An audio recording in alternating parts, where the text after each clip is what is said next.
Halo Sobat Cuan, kembali lagi di Kasep Podcast. Nah, kali ini Sobat Cuan akan ditemani sama aku, Firdi, dari Masa Cakasep Angkatan 2025. Nah, walaupun hostnya masih berstatus intern, kali ini narasumber kita beneran next level dan cocok banget nih sama judul episode kita kali ini. Kakak ini adalah mahasiswa dari jurusan Sistem dan Teknologi Informasi Angkatan 2022 yang super sibuk dan berprestasi. Langsung aja kita sapa, ini dia Katalita. Halo Katalita. Halo, kenalin, nama aku Talita. Nah, oke. Senang banget nih bisa lihat Katalita di sini nyempetin waktunya di kesibukannya ya. Kesibukan kakak akhir-akhir ini padat banget apa gimana nih kak? Dengar-dengar kan di fakultas kakak emang sesibuk itu ya? Lumayan, sekarang lagi sibuknya di tugas akhir sih, karena aku tingkat akhir di STI.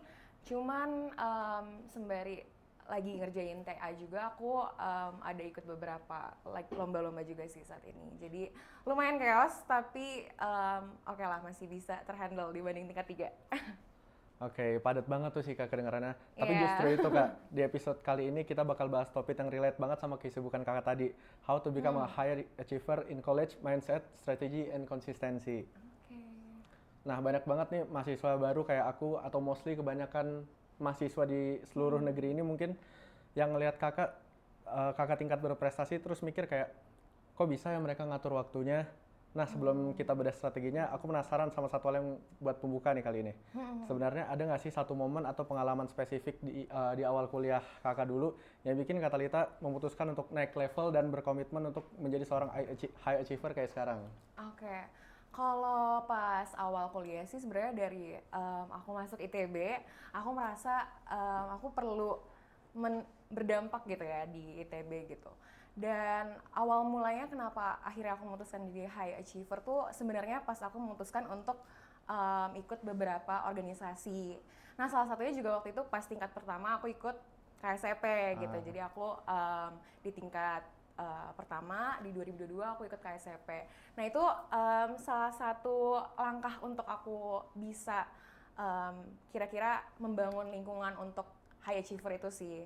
Dan sebenarnya nggak cuma KSP sih, waktu itu aku pernah di tingkat 1 tuh aku ikut GDGOC juga atau oh, Google Developer Group on Campus yang dulu tuh waktu itu disebutnya GDSC. oh, Ya, jadi itu adalah salah satu turn point aku untuk kayak gimana sih aku bisa mulai untuk nge-achieve suatu achievement. Nah, itu aku mulainya dari ikut organisasi, kenalan sama orang yang di luar stay gitu. Jadi kayak aku bisa expand my connection.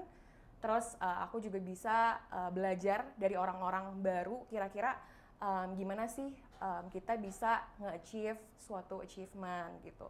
Dan sebenarnya untuk lomba-lomba pun menurut aku di tingkat pertama ya, kayak aku taunya juga info lombanya tuh dari GDSC, dari KSP, dan juga dari teman-teman di jurusan aku gitu. Jadi kayak menurut aku itu turn up point yang oke banget sih. Jadi kayak aku bisa kenal orang dan aku bisa tahu banyak hal tentang um, kompetisi gitu yang akhirnya menjadi salah satu langkah aku untuk bisa menjadi high achiever gitu. oke, berarti intinya nih kayak kita harus mau reach out keluar dari zona nyaman gitu Iya, ya. betul betul. Kayak kalau misalkan organisasi kan kalau menurut aku um, apa ya, kalau aktif, kalau misalkan kita aktif di organisasi, aktif di lingkungan ITB tentunya pasti kita bakal dapet kesempatan-kesempatan yang belum pernah kita dapetin di jurusan gitu kan, atau di stay waktu itu aku. Jadi kayak aku merasa salah satu hal yang bisa aku tekuni yaitu ya organisasi dan aktif di beberapa kepanitiaan ITB gitu. Ya, setuju banget sih Kak. Menurut Kak Talita sekarang nih, apa sih definisi high achiever di college? Apakah IP harus 4 atau harus cum laude 24 jam atau sekedar berkembang aja? Oh, oke. Itu pertanyaan menarik sih, karena biasanya orang-orang kan kayak merasa high achiever tuh harus berprestasi gitu ya, harus punya apa ya tadi cum laude gitu ya, atau kayak misalkan hal-hal yang emang apa ya tinggi gitu ya. Iya. Cuman kalau menurut aku sebenarnya high achiever tuh menurut aku yang penting kita bisa nge-achieve sebuah, kita bisa berjuang untuk nge-achieve suatu achievement itu dengan konsistensi. Karena menurut aku orang yang emang belajar dari nol walaupun belum menang pun menurut aku itu udah salah satu ciri-ciri high achiever gitu.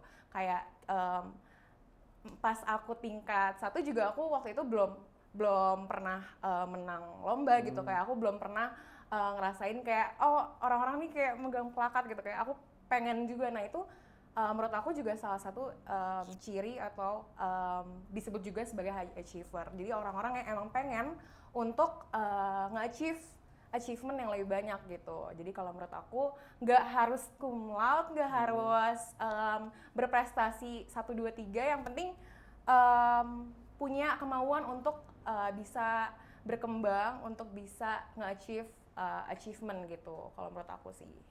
Oke, insight banget nih buat para mahasiswa baru. Nah, kalau yang aku tangkap tadi tuh kuncinya konsisten growth ya. Yes. Tapi menurut kakak, apa faktor terbesar yang membentuk seorang high achiever? Apakah itu bawaan lahir atau kebiasaan seperti disiplin atau motivasi yang harus terus dijaga? Oke, itu menarik juga.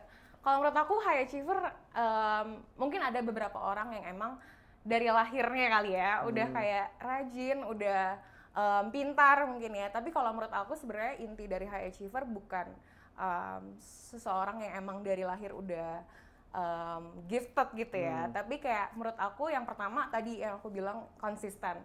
Jadi kayak kalau misalkan kita punya target, kita punya tujuan untuk oke, kita mau menang nih, atau misalkan di semester kalian nih semester 1 atau semester 2 kalian tuh punya target, oh pokoknya tahun ini aku harus nge-achieve kira-kira 2 sampai 3 lomba, atau kayak at least kalau aku tuh waktu dulu kayak aku semester 1 tuh at least aku di semester 1 ini aku daftar berapa lomba, either aku mau menang atau mau kalah, aku punya target gitu. Jadi kayak kalau bisa high achiever tuh ya konsisten dalam ngeset targetnya. Jadi kayak oke, aku di semester 1 ini aku mau ikut 5 lomba, oke aku ikut 5 lomba, tapi konsisten semua 5 lombanya itu dilakukan dan diberikan dengan effort yang baik gitu.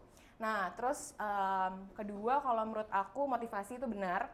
Jadi kayak motivasi itu maksud aku tuh lebih ke orang-orang yang ada di sekitar kamu, kayak orang-orangnya tuh mendukung gitu. Kamu misalkan tadi ikut organisasi, ikut kepanitiaan, nah menurut aku itu adalah salah satu langkah untuk kita bisa ketemu sama orang-orang yang ngebangkitin motivasi kita untuk akhirnya kita bisa achievement tadi. Kayak kalau misalkan kita kenalan sama orang-orang yang high achiever juga misal, atau misalkan orang-orang yang emang suka ikut lomba, suka ikut organisasi, dan juga punya insight yang banyak, kita bisa bagi-bagi insight, dan itu adalah salah satu motivasi kita untuk kita bisa nge-achieve kejuaraan gitu. Jadi kalau menurut aku 2 hal itu sih. Yang pertama konsisten, kita punya target misalkan semester 1, oke, daftar dulu yang penting. Semester 2, oke, kita at least harus ada satu nih kompetisi yang kita gong banget, yang kita menang gitu. Semester 3, oke, kemarin satu kompetisi. Mungkin di semester 3 kita punya target 2 atau 3 menang gitu. Jadi kayak kalau menurut aku yang penting kita punya target yang jelas. Menang atau enggaknya, atau kayak misalkan kayak ter-achieve apa enggaknya itu urusan nanti, yang penting kita udah berjuang dan kita udah punya target dulu. Nah itu menurut aku salah satu ciri dari high achiever gitu. Oke, berarti tadi faktor pendukungnya nggak cuma dari dalam diri kita tapi juga lingkungan ya. Betul. Nah, berarti di sini disiplin ngebangun sistem banget ya buat dalam diri kita berkembang. Betul, menurut aku itu hal terpenting sih, karena kalau misalkan kita punya target, punya tujuan, tapi kita malas-malasan juga, nggak disiplin untuk nge-achieve apa yang mau kita capai, menurut aku nggak akan tercapai gitu. Jadi salah 2 ya berarti. 2 hal yang menurut aku paling penting untuk jadi seorang high achiever, menurut aku ya pertama konsisten, disiplin sama waktu dan sama hal yang mau kita kejar, dan yang kedua tadi punya target dan motivasi, kira-kira kamu mau nge-achieve apa di masa sekarang ini gitu. Gitu ya, coba cuan dengerin, konsisten itu adalah kuncinya. Nah, Kak Talita kan udah banyak banget nih pengalamannya. Kalau boleh milih nih Kak, prestasi apa yang paling berharga buat Kak Talita? Oke, kalau prestasi, sebenarnya semua prestasi yang telah aku achieve, menurut aku itu suatu hal yang berharga, yang pastinya bagi aku itu suatu hal yang mengingatkan aku pada masa-masa dimana, aduh, dulu belum pernah menang gitu, paham nggak sih? Terus kalau boleh pilih satu prestasi yang paling ngena di aku, sejujurnya yang baru aja aku achieve kemarin. Jadi aku ikut lomba NASA. Itu salah satu lomba yang paling abstrak yang pernah aku ikutin. Karena biasanya aku BCC gitu. Aku tipenya BCC, kalau nggak BCC Tech Business Competition. Jadi kayak pasti berhubungan sama IT sama bisnis. Nah, NASA ini adalah suatu lomba yang menurut aku tech banget, tapi nggak tech doang gitu, kayak kayak astronomi gitu ya. Jadi kayak emang apa ya, keluar dari zona nyaman aku gitu. Jadi waktu itu kita memutuskan untuk ikut lomba ini karena teman aku sendiri punya interest gitu, kayak pengen ngebuat teknologi yang kekinian, yang emang di masa sekarang dan diperlukan untuk orang banyak di seluruh dunia gitu. Jadi akhirnya aku memutuskan untuk sama teman-teman aku berempat itu ikut NASA Space App Challenge. Nah waktu itu kebetulan itu adalah salah satu prestasi yang sangat berharga bagi aku karena kita ngerjain itu jujur baru tahu lombanya itu Hamin 2 sebelum pengumpulan. Jadi kita benar-benar ngejar buat nyusun prototipenya semuanya itu selama 2 hari. Jadi nggak nyangka juga bakal menang, gak nyangka juga bakal dapet exposure yang sebanyak ini juga. Tapi waktu itu kita berhasil dapetin 3 penghargaan. Yang pertama dari Best Use of Data, terus yang kedua kebetulan karena kita ada pitchingnya, jadi kita dapet Best Pitching karena kita berhasil menjual produk ini dan menarik bagi para judges gitu. Terus yang ketiga, waktu itu kita menang Global Nominee untuk akhirnya dikirim ke kompetisi di USA gitu. Jadi itu salah satu kompetisi yang menurut aku memorable, tapi aku nggak nyangka gitu kalau misalkan aku menang, karena literally no hope gitu, jujur kayak pas daftar itu. Oh Gitu. mantap banget sih Kak, dari NASA ya. Nah Iya. tapi Kak, pencapaian tinggi kan seringkali rentan terhadap burnout. Oke, burnout. Gimana Bener. cara Kak Thalita mengelola energi, bukan cuma waktu, dan apa strategi self care untuk menghindari kelelahan? Oke, kalau dari aku sendiri, kalau misalkan burnout, aku ngapain gitu ya? Atau kalau aku burnout tuh basically sebenarnya misalkan aku abis ngerjain lomba apa gitu, terus aku merasa kayak pusing nih, kayak gak ada jalan lain gitu, atau kayak misalkan aku belum menemukan jalan untuk aku nemuin solusinya misal dari satu lomba ini. Ya udah, aku mencoba yang paling pertama dulu, kalau misalkan itu mepet, jadi kayak aku nggak bisa melakukan kegiatan lain, paling aku diskusi sama kelompok aku kayak kira-kira aku harus gimana ya, karena aku misalkan burnout karena aku nggak tahu nih solusi dari lomba yang mau aku ikutin tuh apa. Kayak aku merasa aku nggak punya ide, misalkan aku kayak stuck gitu ya. Nah itu ya aku ngobrol sama teman aku, kita ngobrolin hal lain dulu, mungkin kayak ngobrolin hal lain, terus baru kita ngobrolin kompetisi ini, kayak baiknya gimana ya, jadi kayak kita ngomongin hal-hal yang kita suka dulu bareng teman-teman, baru kita ngomongin nih kira-kira solusinya gimana. Nah menurut aku itu membantu sih, karena kalau aku lagi burnout sendiri tuh aku kadang merasa aku sendiri doang nih ngerjainnya, padahal kan berkelompok gitu ya. Jadi kayak dengan aku ngobrol sama temen-temen kelompok aku bisa brainstorm ulang kayak, oh ya sebenarnya nggak gini loh pandangan aku untuk lomba ini, kayak menurut aku bagusnya gini, oh ternyata temen aku juga setuju, oh ternyata temen aku yang lain juga mengatakan demikian. Jadi kayak kalau menurut aku, kalau misalkan lagi burnout di lomba, menurut aku ya ngobrol sama temen menurut aku paling membantu. Cuman kalau misalkan deadline-nya lama gitu ya, jadi kayak misalkan aku burnout in kayak ngerjain ini, ya paling aku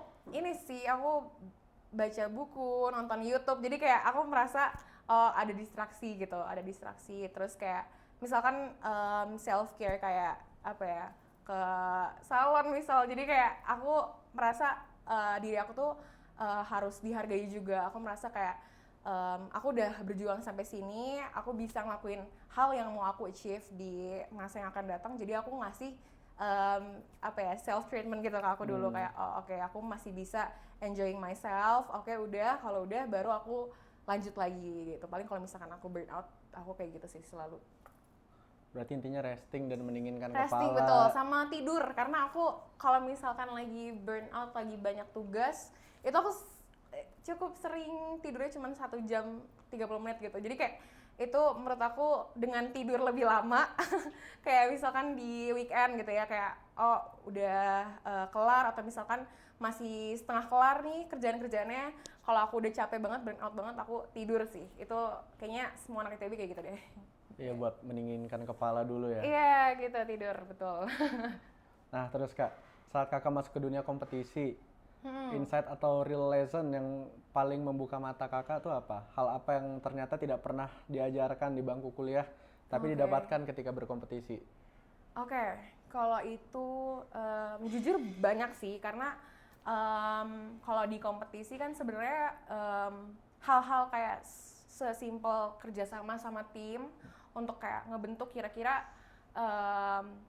oh dalam kompetisi ini tuh kita butuh ngedevelop apa, kita butuh orang-orang seperti apa yang bisa bantu aku untuk nge-achieve solusi aku gitu. Jadi kan itu adalah satu hal yang nggak diajarin gitu ya di maksudnya secara tulis gitu ya di kampus, kayak hal-hal tentang kerjasama, tentang kira-kira skill set apa yang dibutuhkan untuk nge-achieve menang lomba ini. Kalau menurut aku hal-hal yang kayak gitu sih yang belum pernah diajarin dan aku akhirnya dapetin di lomba. Salah satu hal yang aku paling ngerasa pas aku lomba dan aku nggak dapetin tuh sebenarnya skill set untuk ngedecking sih. Kayak aku tuh di sekolah kayak di kuliah Di maksud kuliah. aku, kayak di kelas-kelas tuh emang belum pernah gitu. Jadi kayak hal-hal yang aku dapet di Kasep juga, waktu itu di Kasep tuh sempet ada business case competition clinic gitu. Jadi kayak dia ngajarin gimana sih sebenarnya untuk ngedecking, untuk kita bisa menyalurkan solusi kita sebagai dalam bentuk PowerPoint gitu, dalam bentuk presentasi. Itu menurut aku nggak diajarin juga di kampus baiknya gimana. Tapi dengan aku ikut BCC, dengan aku ikut beberapa kompetisi tentang IT business competition or anything, aku jadi belajar kayak oh gimana sih cara kita bisa ngepresentasiin produk-produk ini agar bisa klien-klien atau misalkan investor pun bisa tertarik sama produk kita. Nah itu satu hal yang menurut aku mahal banget, karena itu adalah salah satu skill set yang penting banget untuk kita sebagai high achiever, sebagai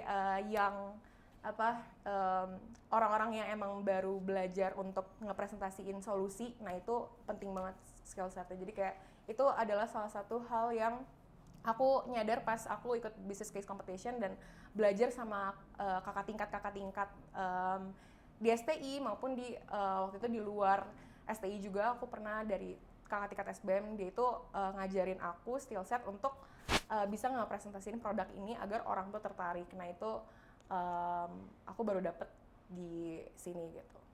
Oke, itu tadi skill yang penting tapi ternyata nggak diajarin di kelas Iya, ya. nggak diajarin itu. Betul. Nah, setuju banget sih. Nah, kakak kan di sini juga sebagai anggota Kasep nih ya.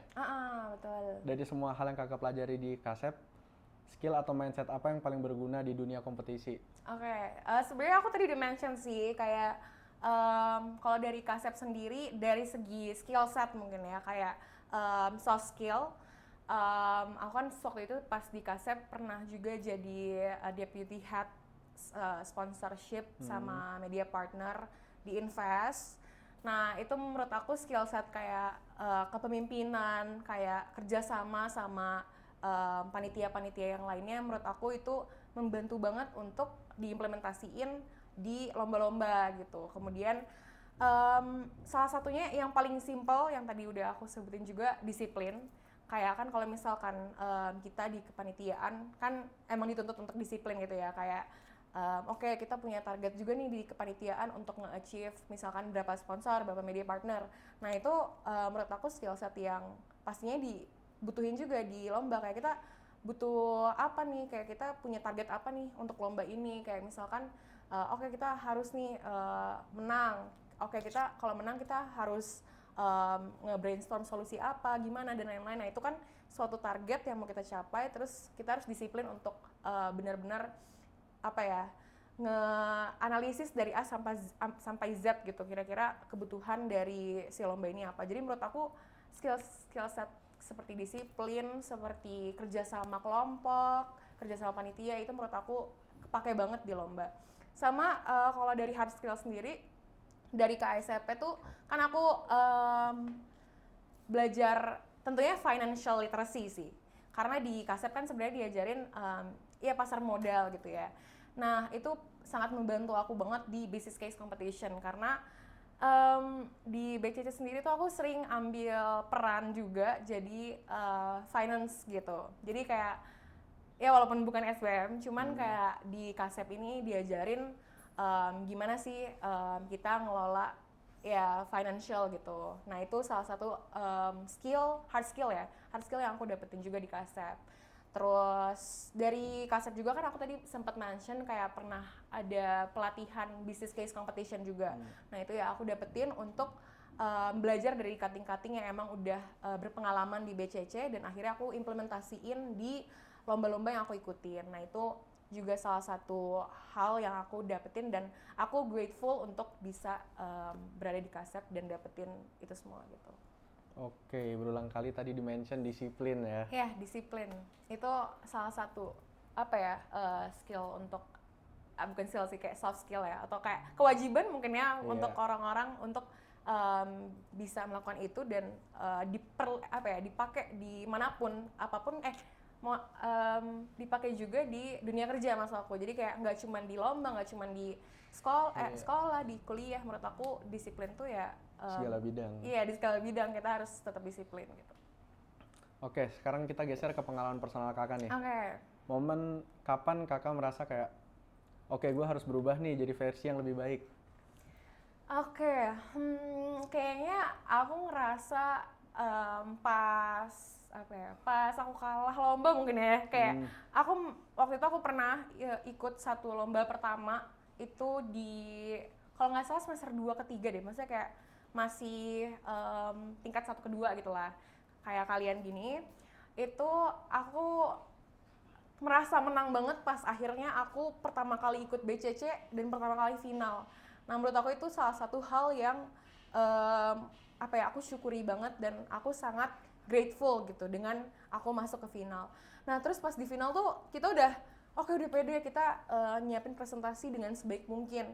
Tapi emang kita kurang dalam menyiapkan gimana sih cara kita mempresentasikan solusi kita ke orang lain gitu. Nah itu kita kurang. Jadi akhirnya di final presentation ngelihat orang-orang yang emang ternyata udah berpengalaman itu ada di final semua.